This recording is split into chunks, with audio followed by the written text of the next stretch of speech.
భద్రాద్రి కొత్తగూడెం జిల్లా పాల్వంచ తెలంగాణ సాంఘిక సంక్షేమ గురుకుల బాలికల పాఠశాల కళాశాలలో ఉషా వాచ్మెన్గా నెల 15 రోజుల పాటు విధులు నిర్వహించగా వేతనం చెల్లించకపోగా తక్షణమే విధుల నుండి తప్పుకోవాలని ప్రిన్సిపల్ ఆదేశించారన్నారు.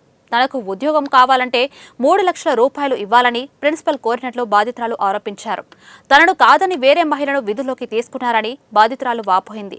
తనకు న్యాయం జరిగే వరకు ధర్నా విరమించే ప్రసక్తి లేదని భీష్మించుకొని కూర్చున్నారు.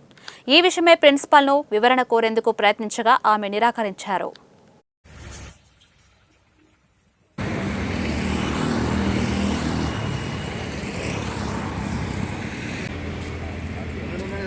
ఇష్టం వచ్చిన వాళ్ళని పెట్టుకునిద్దమ్మా, ఇష్టం వచ్చిన వాళ్ళని ఎట్ట పెట్టుకుని సార్ అని అడిగాను. ఇష్టం వచ్చిన వాళ్ళు ఎలా పెట్టుకుంటారు సార్? ప్రిన్సిపాల్ ఇష్టం కాదు కదా. ఇప్పుడు ఫైనాన్స్ ఆర్డర్ వచ్చింది, ఫస్ట్ డబ్బులు కట్టమన్నారు, తర్వాత వద్దని చెప్పారు.